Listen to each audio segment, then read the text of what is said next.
Besides the electronic. I mean, material is always not conducive to study. And I want to mention one more thing for the exam. There will be an essay question. Oh. Okay? Essay question is you use a graph to explain, like, buy one, get one free, okay? Or, coupon and gift card, how they're different, okay? That will be considered as an essay question. You have to use a graph to explain. Okay? And we have learned in the labor market, the worker, in the labor market, the company choose the overtime pay structure instead of just raise the pay structure altogether. Okay, that could be an essay question too, right? Okay.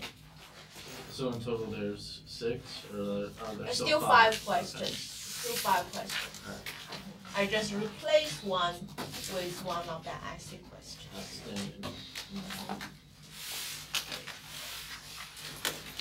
So, and the answers for this essay question, it's just in the book, okay, and also the lecture notes. Okay. You need to practice them, draw the graph, understanding everything. Do you know what page it is in the book, by any chance? The page. Why don't I read the book for you? Read the book, okay? Read the book.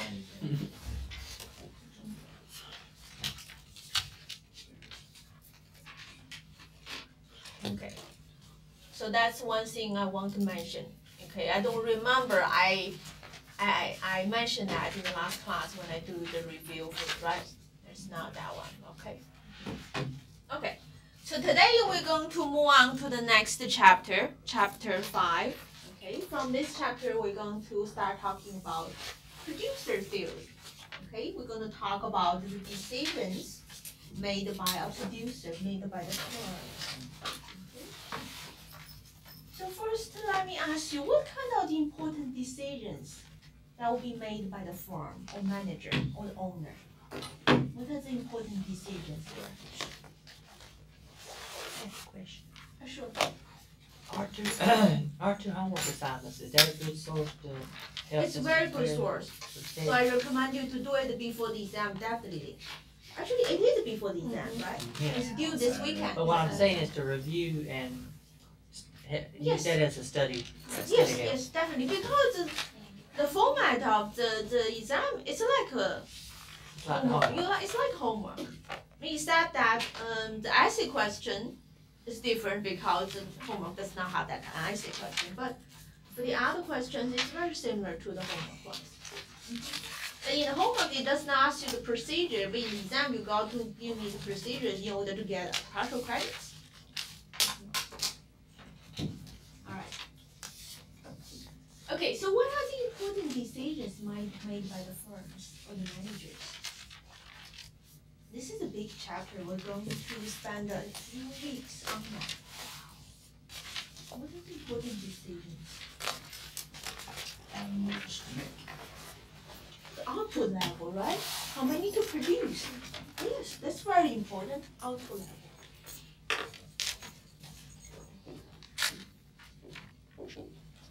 What else? How much it will cost?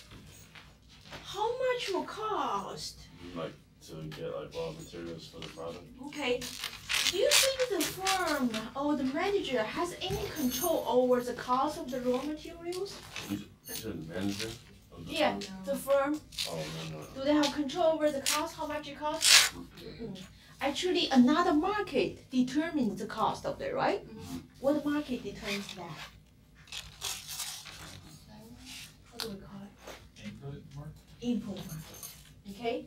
So the output market is the market where the firm is going to sell their product at, but there's a market is going to influence the decision made by the firms and the managers. That's input market. In the input market, the price of input is going to be determined. Okay, so input, cost of input cannot be controlled or determined by the firm, but what else needs to be determined by the firm? The price they sell. Okay, the price they sell. Okay, that is good. It is a good question, but I'm going to make assumption here. When I make the assumption, and that question goes away. Okay, the assumption I'm going to make is we assume the firm is going to sell the good in a perfect competitive market. What is perfect competitive market? The price. Supply is demand. Yes, is in a perfect competitive market, each firm is not a price setter, is a price taker. So which means they have to sell the good at a price which is determined by the supply and the demand, right? Okay, so I'm going to make the assumption. Without assumption, yes, firm is going to determine the price. But with the assumption here, then the firm has no control over the price you're going to sell at. Okay, so what else? Labor. Labor what? Cost. How many workers How do? many people to hire? How many people? Labor is input, so the amount of input employed, right? Okay. So output level. Okay, what else?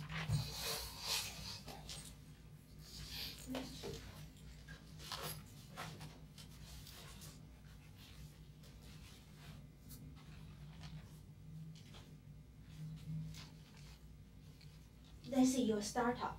You're gonna start something new. Location. The location, yes. Resource. Resource. How much? You have to start a company, so you have to get to build it up. You Capital. mean the Ah, capital? capital, yeah. Capital is the input. That's right. So it is belongs to the input.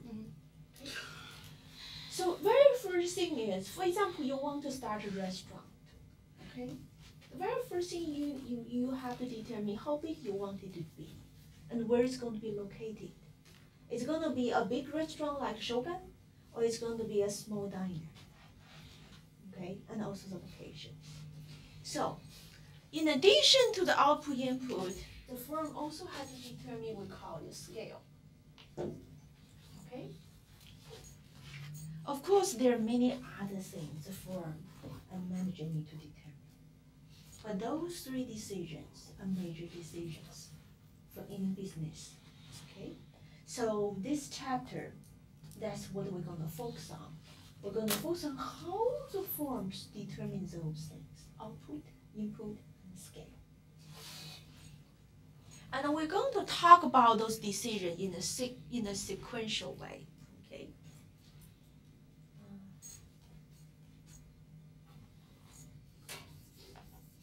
We're going to talk about this.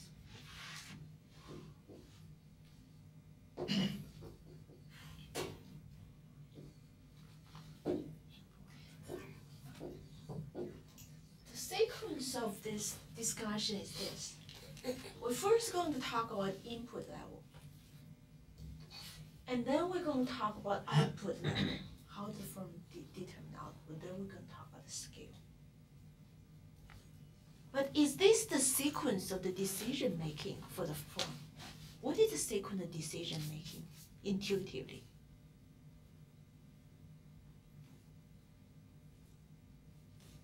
If you start your business, what would be the sequence of the decision? If that's the three decisions you're gonna make. What's the Scale, first one? input, output. Scale. Next is output. Okay, first you determine how big you want it to be. The second, you want to determine how much you want to produce. Then knowing how much you're gonna want to produce, and you determine how much you're going to input you're gonna buy. Okay. So the natural decision making, the sequence is this, that. Okay, once you determine the scale, then you determine the output. And once the output is determined, then you determine the input level to produce that much of output.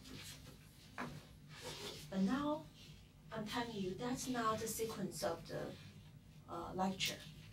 I'm going to start from very here. Why? Yeah, important. It is It's very easier to difficult. look back in hindsight. Say it again. Hindsight. Elaborate it more. I mean, hindsight's 20/20. You can look back and see how the process affected each one before it. Excellent. Okay. So the reason we're going to talk about in that sequence is there's an economic theoretical theory for that. We call it backward induction. Backward induction. Okay. Backward induction is the reasoning for this sequence of discussion. Okay. Why? Because if you start from here, the scale, if you want to determine the scale first, it is difficult. Why? Because not only this is unknown variable, this is also unknown, and this is also unknown. Okay, because the step of the decision is the scale first, output first, and next, then input.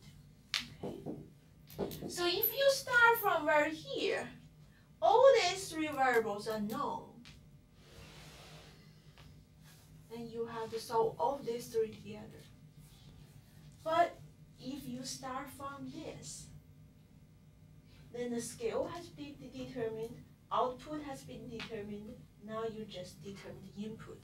So when you start from the very last stage, you have least unknown information to determine. So it's easier to tackle the problem. That's the reason of backward induction. Okay, because at the very last stage, the problem is the easiest, you have least unknown. Now after this determined, okay, then you go back to here. Go back to the next stage here. When you go back to the next stage, you're going to take this decision here, plug into this problem, and you solve that. Okay? After you solve this, and then you go back to here. Okay, so that's what we call the backward induction. And we start from last stage because when you reach the last stage, and you have a least amount of unknown information. Okay? Whenever we want to solve a problem, that's what we want to do. We want to start with the stage where you have the least amount of information. Okay?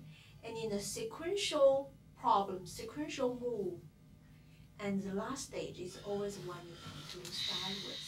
Later on when we talk about game theory, we're going to use the same method here, backward induction. So that's why we're going to, this is not discussed in the book, okay? But I'm telling you because you need to understand, whenever you have a problem in the real world, there's many unknowns. You always start from where you have least amount of unknown. Okay, so that's what we do first, input level. Okay? But when we do the input level, you're assuming this is already determined. This is fixed. This is fixed. Okay. All right. So that's the. Okay. So to determine the optimal input, there's many inputs.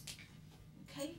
You talk about the worker, labor, the buildings and the restaurant, like raw materials and groceries and all the utilities and all this stuff are inputs, right? To make a product.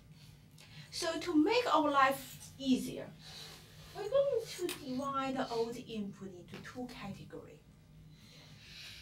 Let's say we have a capital inputs and we have labor inputs. Okay, so we put all of them into these two categories: capital inputs and labor input. Labor input category includes just the workers you employ. Okay, everything else belongs to the other one.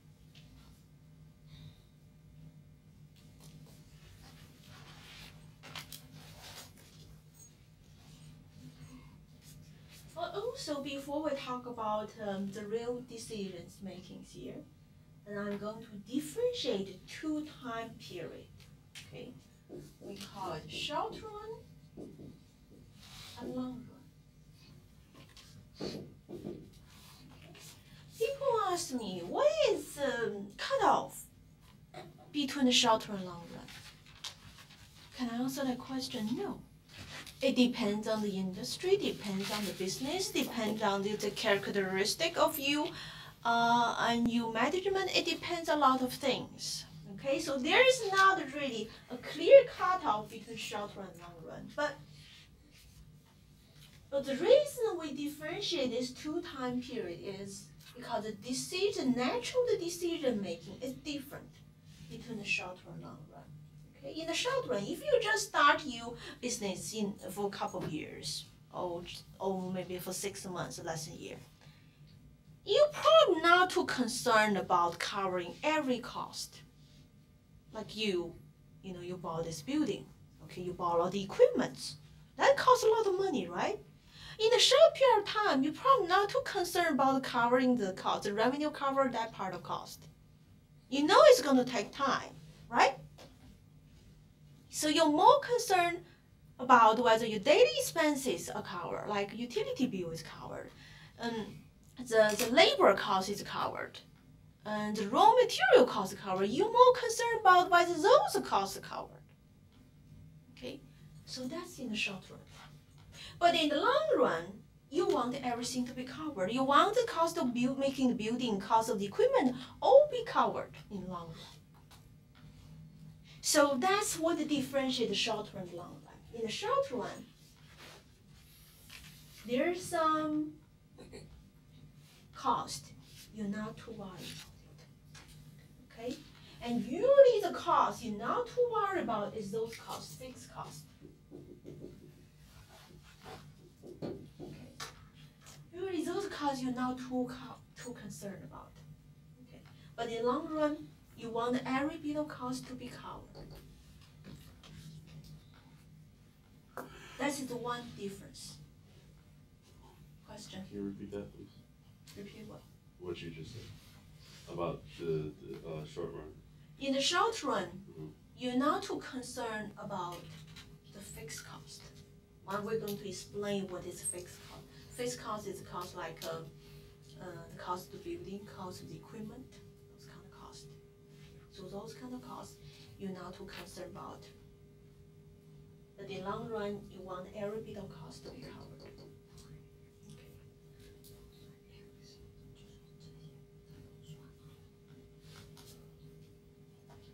Okay. There's another difference between short run and long run. Another difference is that in the short run, we do not allow the entry of your competitors. Well, that makes sense. If you're anticipating a lot of competitors enter into your market, right after you go into it, you're probably not going to jump into this market right away. The reason Shogun entered into that Chinese restaurant market a few years ago, because they saw there was some shortage of that kind of scale of Chinese buffet in that area.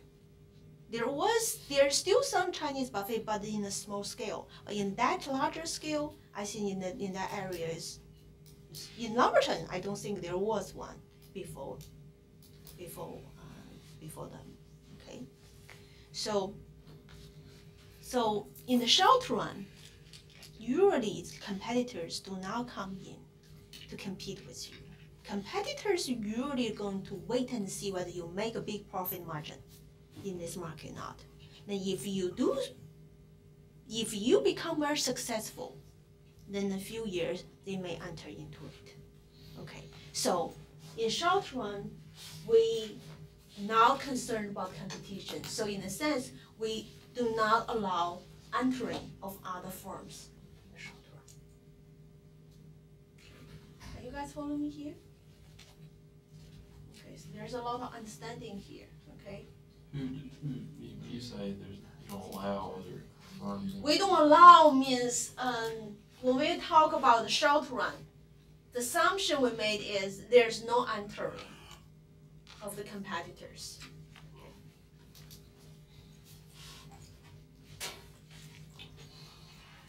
So one of the conditions, the short run is some cost, some inputs fixed. Second condition here is there's no entry. There's no entry of other firms. But in long run, anything can happen. In long run, the competitors can come in, and you can change your location from one place to another, and you can increase the size of the business. So in the long run, all the assumptions are relaxed. Okay, so that's how we differentiate short run and long run. In the short run, and we assume that there's no entry of other firms, and we assume that some inputs are not going to be changed, cannot be changed. Okay, but in the long run, both are relaxed. Okay. Again, the reason we differentiate is because the decisions you're going to make, you make are different when you're in the short run or long run. Okay. In the long run, the decision you make is going to take into consideration of the competitor in the market. And your decision is going to take into consideration of the overall cost, total cost. But in the short run, some things are not your primary concerns.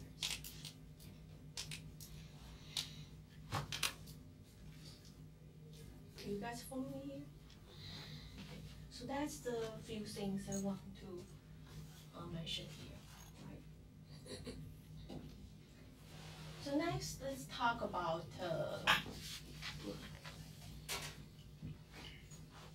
how are we going to determine the input levels?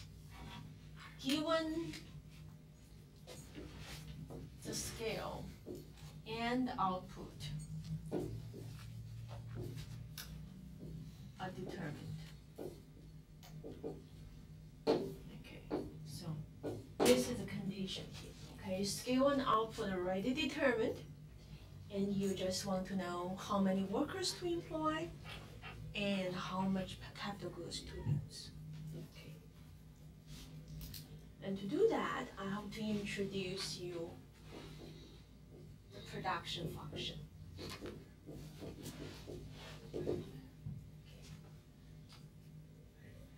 What is production function?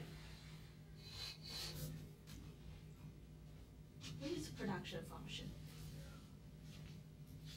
If you go guess, what's the meaning of production function? The relationship between output and input. The relationship between. Very good. Okay.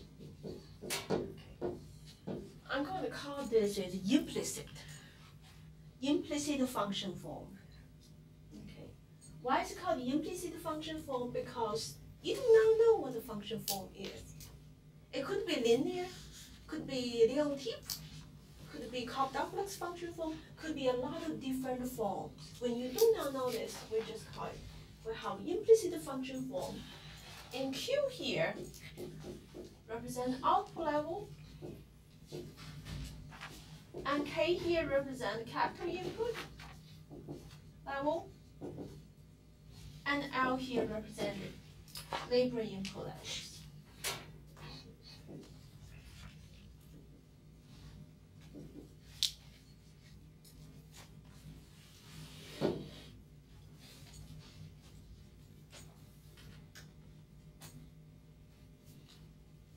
So remember here, we have already determined this Q output. Okay, if you know the function form, then we can mathematically use mathematics to determine the optimal K and optimal L. And in order to reach the goal for the firm. Okay, so here, one thing before we go through that is, what is the goal for the business? What is the goal for the business? Produce profit. Profit. What profit? Just sell their products at a higher price than it costs to make them. Maximize the profit. The goal. The goal for any business. Okay. Well, there are some other goals. For example, increasing the share and the market, or an increase the dividend of the stockholders. There's many goals, but assume our goal for this discussion here is maximize profit only. Maximize profit.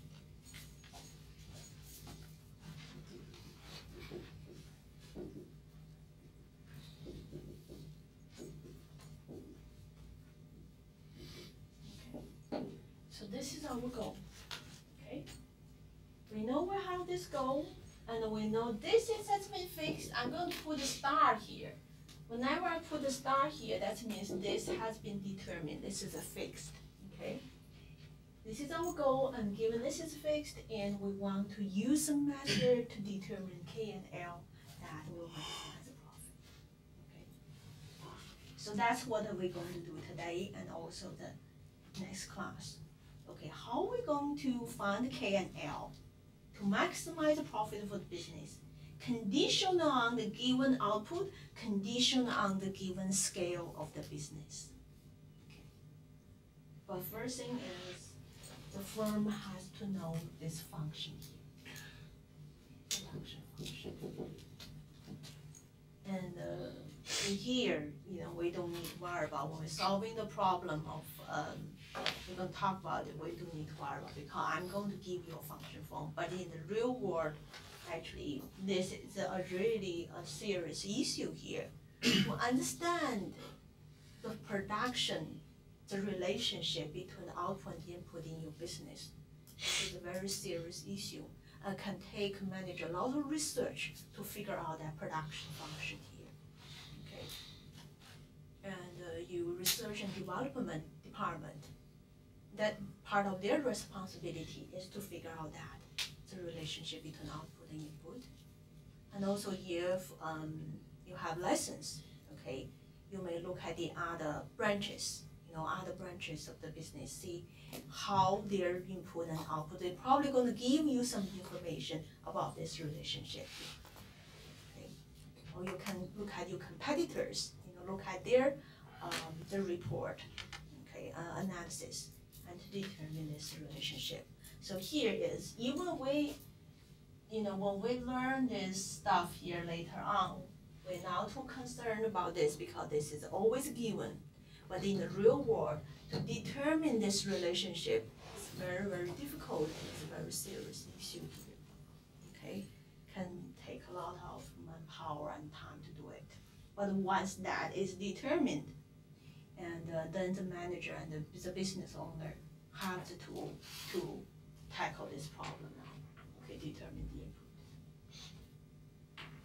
Okay, so now let me introduce you some measurement. Okay.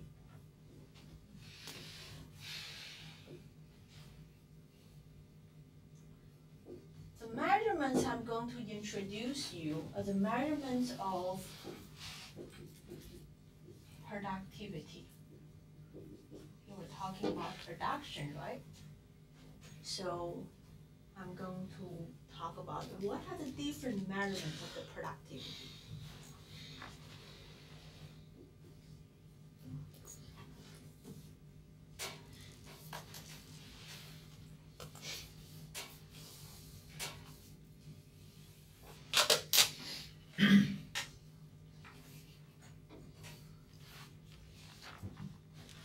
Okay, first one.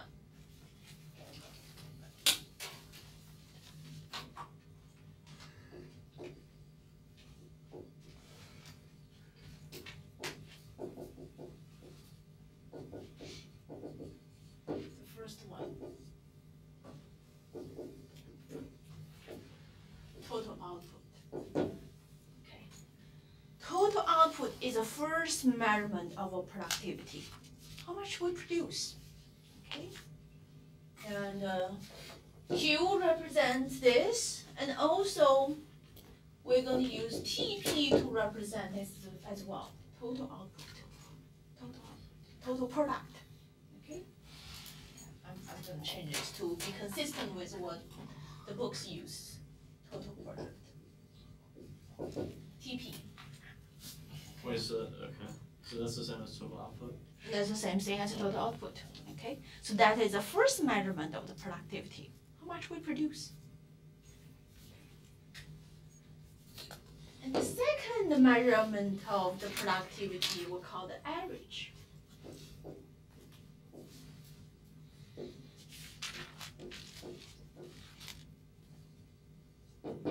Average product.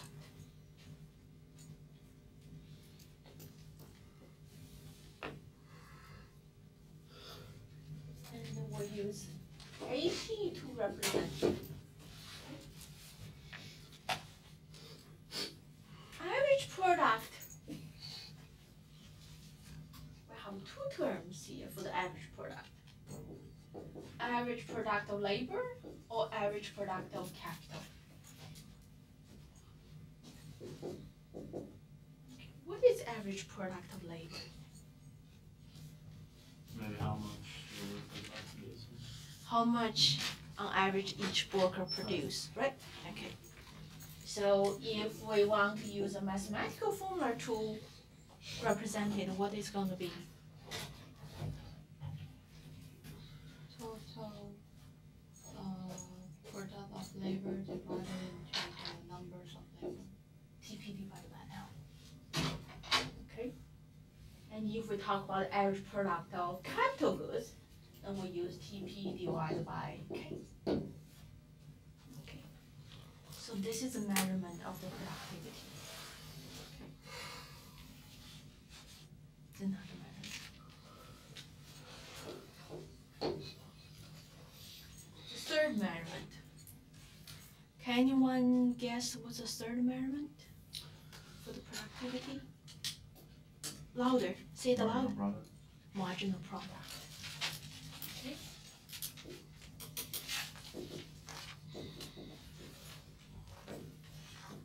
MP. Again, we can have MPL or we can have MPK. Okay.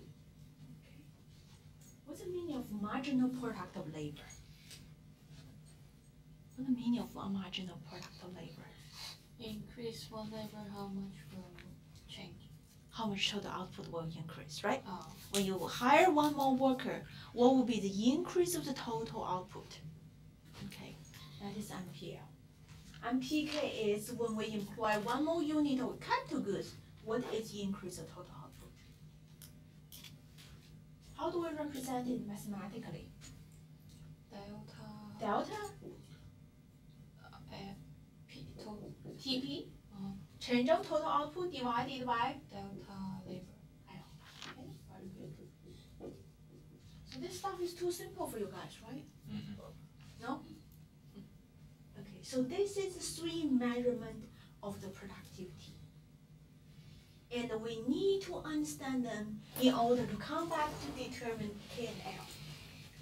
Okay? We need to understand those. Okay. So next I'm going to we're going to talk about the graphs, okay? In economics, we can never interpret things without graphing. So we're going to talk about the graphs of total product, average product, and marginal product. Okay?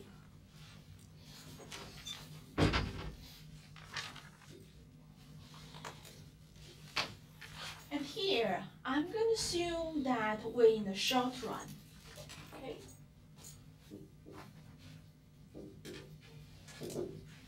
And if we're in the short run, we know some input has to be fixed, right? Some input has to be fixed. So we say K is fixed. So again, this K is fixed.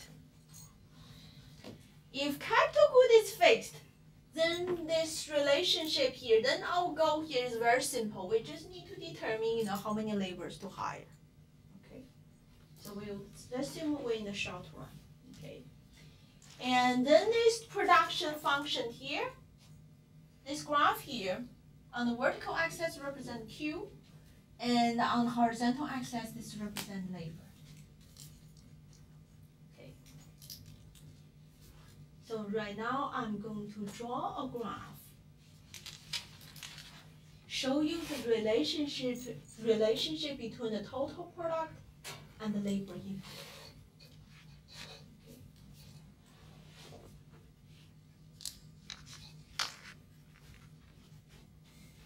It looks like that. When I give you this graph, the shape of the graph can tell you a lot of things. There's some curvature here. At the beginning is concave or convex? Convex. At the beginning, it's convex. Then at a certain point, it becomes concave. So there is a change of curvature. And this change of curvature tells you a lot of things about the productivity, the change of productivity. And I want you to think about it. Why the relationship between the total product and the labor input has this kind of shape, has this kind of relationship?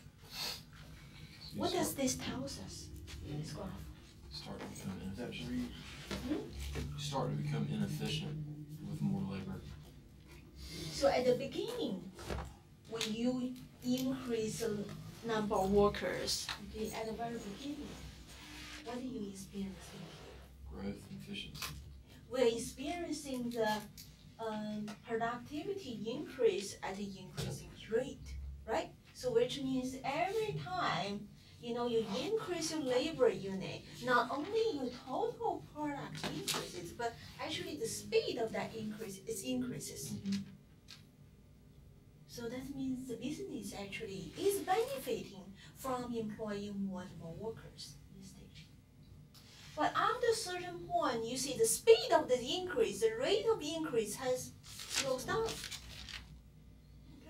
So even though when you increase the labor unit, output still increase, but the rate of increase decreases. So why do you think it follows this shape? Again, this is a general shape. It does not apply to all business, but for the majority of the business, it follows this shape. So why it follows that? I just feel like it's gonna level out eventually. It can't increase at that rate forever. Why? Because your scale of the business isn't infinity.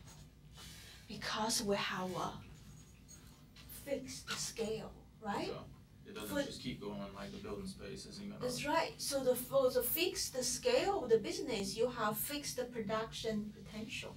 You have fixed capacity to produce. You have fixed capacity. You can only accommodate certain level of inputs. The diner here, the Italian food diner, Michael, it's very small, right? Okay. Just imagine if they have 4 waitresses working there. They might get into. They don't have it. They only have one person, I believe. I do not know. I have not been there for several years. I remember a few years ago they only have one person. They could use another employee here, but just think about what if they hire 4 people working there for the small restaurant? They're gonna bump into each other. They're gonna have conflict. You should pick up the phone. You should pay. Do the dishes stuff. They're gonna get into conflict. The cost may rise. So because it's too small a place to accommodate 4 employees. Okay, so when you have the fixed scale, your production potential is fixed, and the level of input you can accommodate is also fixed. So before you reach that production potential, before you exhaust that capacity, every time you increase your input level, you're going to see the benefit of it. So that's what you see. After you exhaust all those capacity and potential, and if you keep increasing the input level, and the benefit becomes smaller and smaller. But if we relax this assumption, if we allow the scale to increase, then what's going to happen? It does not have to be this shape. It could be this, could be keep going, could have keep increasing rate, then we do not know, right? So this shape here is under the condition that where in the short run, the scale of the business is fixed. Okay. So now you understand the nature of this production function when we're in the short run. How do you think? Okay, so now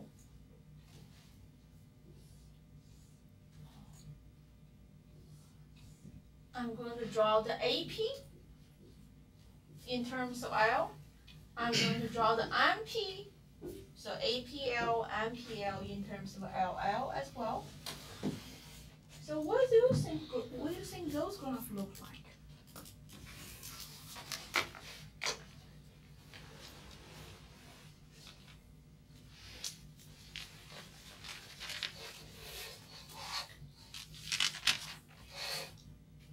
What is APL? Average productive labor. So for each unit labor, what is the number of units they produce? It would be consistent, right? It would be consistent with the change here, right? So how do you graph this to have the same kind of change of the, like we described in this graph? So at the beginning, what it looks like APL? The rate Is decrease or is increasing first? Is increasing or decreasing? increasing. Increasing or decreasing? Increasing. At the beginning, when you employ more and more workers, what is the implication for the productivity? Goes up. Increase. Goes up. Okay. Later on, Plateau. okay. How about MPL? Marginal productive labor. It is also the measurement of productivity. At the beginning, when you employ more and more workers, what each worker going to bring to you? More. It's going to be more. Okay. So the shape of this two productivity measurement is the same. The shape of this two is the same.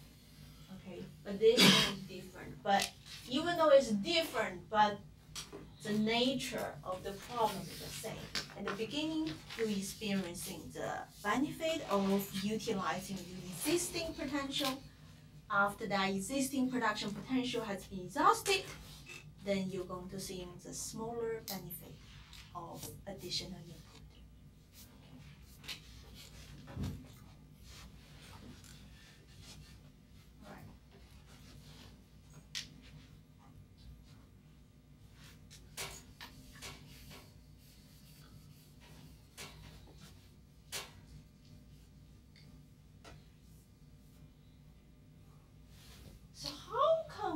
So we know the shape here from the general discussion, okay? But can you, if I give you this graph here, nothing else, I just give you this graph. I ask you to derive this and this from that. Can you do it? How do we do it? Somebody nod their head. How do we do it? Let's see for APL. I don't understand why your production would decrease so much as you increase labor, but your Which graph you're talking about? either one of the two on the bottom. This is not production. It's a productivity. Productivity. This is the average product of labor. So which means on average what each worker produces. Okay, it's not the total product. Total product still increases. Okay. Okay. this may happen, goes down, that may happen, but it's rare, okay? But productivity can experience decrease. I understand. Alright, so go back to this question here. So how do we derive APL using this graph here?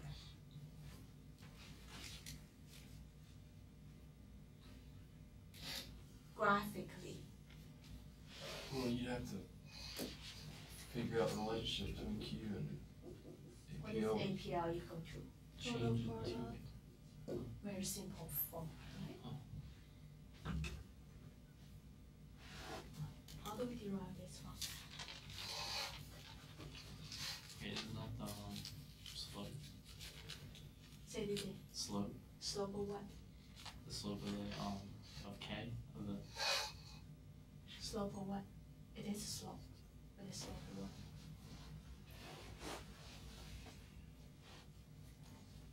Let's see, this is a one worker. This is 2. This is 3. This is 4. Okay? For each different level of labor, you're going to have a Q1 here, Q2, right? right. Okay. So So here we have 1, 2, 3, 4. What is APL when L equals 1? The slope of that curve. A At that point. Slope of what? The point. Slope of this point? Q1. Slope of what? You all guys are almost there. The line at a given point. The line, Tangent. Yeah, is it tangent? Is it tangent? yeah, what's the term? yes. If you don't now know the term, then come here, draw it for me, see whether you understand it. It's a line, but which line? It's test whether you guys remember the graph stuff, from your mathematics class. Line of Okay, what? so What's the line at any given point What is it calculus? It's a line of what? of the tangent? Did It's a line of Really? tangent? Yeah. Hold on. Excuse me. It's a line of what? Look at the formula. TP divided by L. This is a TP here, right? Yeah. This is L, alright? So this is the slope of which line? It is that line. Oh. You connect this point with the original point, and it's the slope of that line. You connect this point with this original point, and when L is equal to 2, the slope of that line is APL, L equal to 2. Okay, and you can tell from this, it's getting larger and larger at the beginning. But after which point it's going to go down?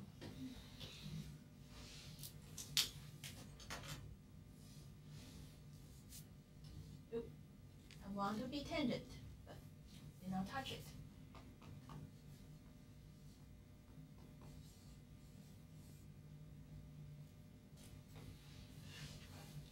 Wherever that curve is. Okay, so now I draw a line. Okay, it's now very pretty. This is the tangent point, okay? And after that point, when this point, let's say is 3.5. At 3.5, your APL actually reach the highest. The slope is reach the highest. And if you go beyond that, then you see the line here is going to be flatter. You everybody see that? Okay. So that's how we derive this APL. It's from the slope of the connecting line between the original point and also the point along the curve. Okay? Okay, good. Now how about MPL? How do we derive the MPL from that? What's the definition of the MPL?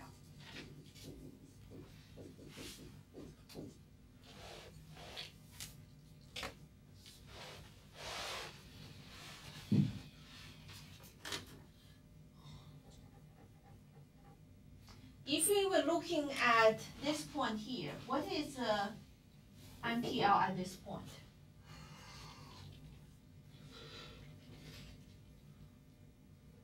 You know that contagious? Okay, control it. Okay, so how do we find MPL when L equal to 1? It is slope of what? You guys were seeing that word earlier. Now you don't. It's a slope of what line? Tangent. Be brave. It is the slope of the tangent line. Okay, so now you figure out the point, then you draw the tangent line. Then the slope of that tangent line is the value of the MPL at that point. Okay, so that's how you find MPL by using this graph. You find tangent line, then the slope of that is that. So you see that this tangent line, it becomes steeper and steeper. Then after it reaches a certain point, it's going to become flatter and flatter. But now I want you to find the point, actually where APL is exactly equal to MPL.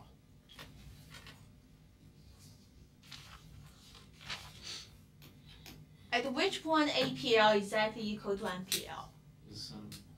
You can't sum. Well, here at point 1, this line is different from this line, right? 3.5. This is different too, but at which point these two lines become the one, become the same? In that point, It's right 3.5. here. It's right here. Okay? So when APL reaches its maximum, so that's one thing you remember. When APL reaches its maximum, MPL and APL exactly the same. So now I'm going to introduce this graph to you, and this graph is totally derived from this, like what I said. This is the MPL graph, this is the APL graph, and they're going to cross each other at this point here. What is the point here? This is the point, and we're talking about here. Gracious.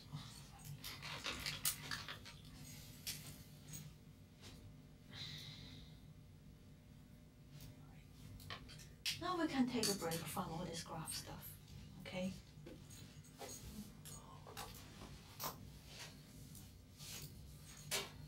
Is this stuff too hard? Huh? What if we say yes? I still have to teach you. I may not put it on the exam. Okay. Okay. So now you have idea what are the productivity, the change of the productivity, and the relationship between the different measurement of the productivity. So that's what we talk about. The different measurement of productivity and the relationship and nature of them. Okay, so now let's go back to this graph here. So you can forget all that derivation here, but now you need, as long as you remember this graph, and it's okay. So we can use this, okay, just this simple graph, and talk about the different stage of the production.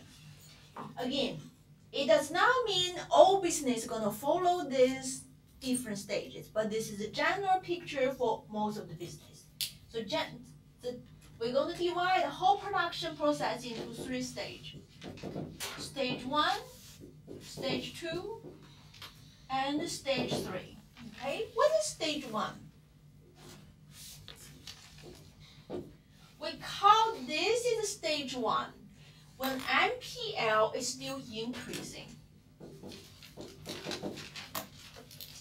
So this is the stage we call the increasing marginal return.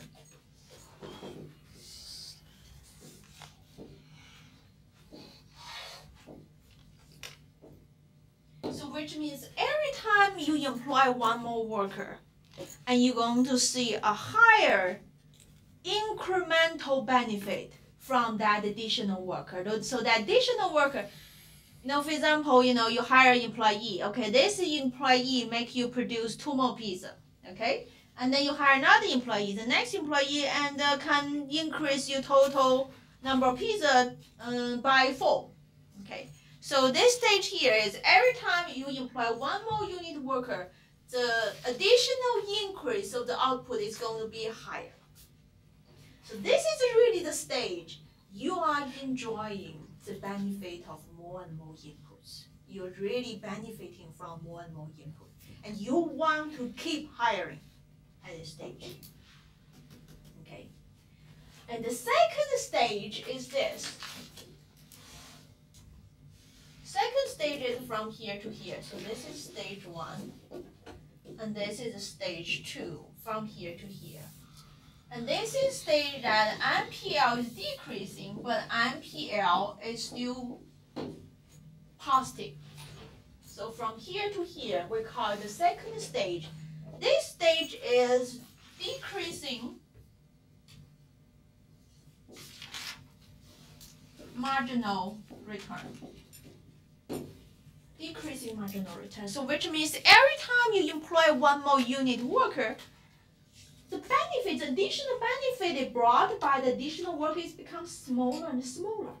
However, you still have the benefit. That additional benefit is still positive.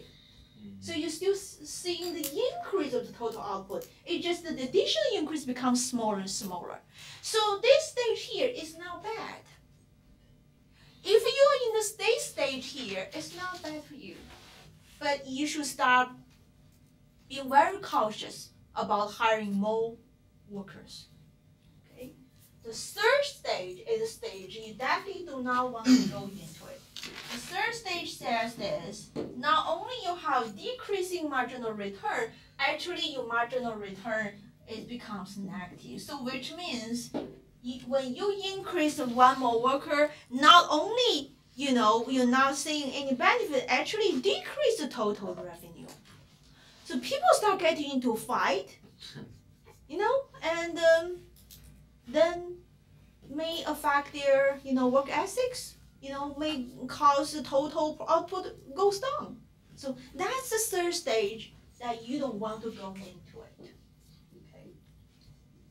Okay. So this is kind of the general stages for any business to go through if you keep increasing your inputs. But again, this is conditional on the fact that your scale is fixed. That's right. And let's say you really want to hire more workers, but you're close to this stage 3. What are you going to do? Build another facility. You increase the scale. Okay, you expand. When you expand and you can accommodate more workers, then you avoid stage 3. You start the process over again. And that happens at the end of stage 2, you said? I'm sorry. No, seriously. When you very close to stage 3, but you still want to hire more workers, okay? How do we avoid this? Then by increasing the scale. Because then by increasing the scale, you are able to accommodate more workers. This is assuming demand is consistent, right? That's right, that's right. So right now we just talk about production. We did not take into the other side of the market into consideration. So the reason for this is to really assess your capacity. That's right. So this tells you because if you think about it, when you read newspaper, you see the firms merge all the time. Yeah. Okay, why do they want to merge?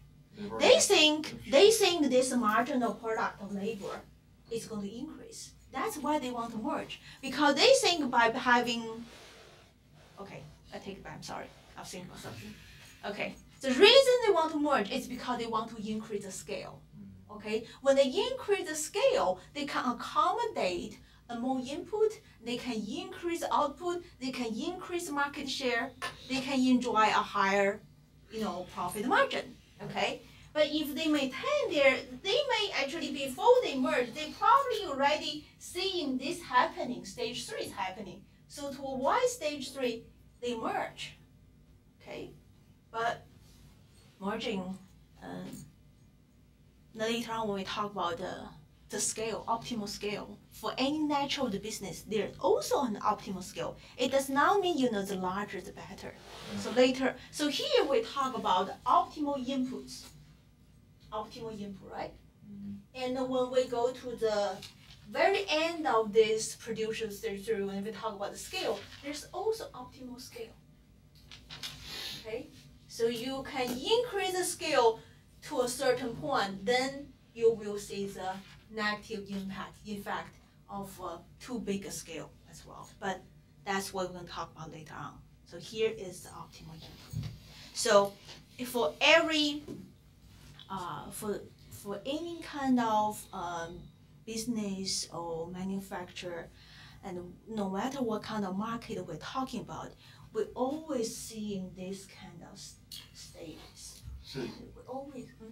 to apply this and to get this information for an actual company. Exactly. Okay. I know where you're going to.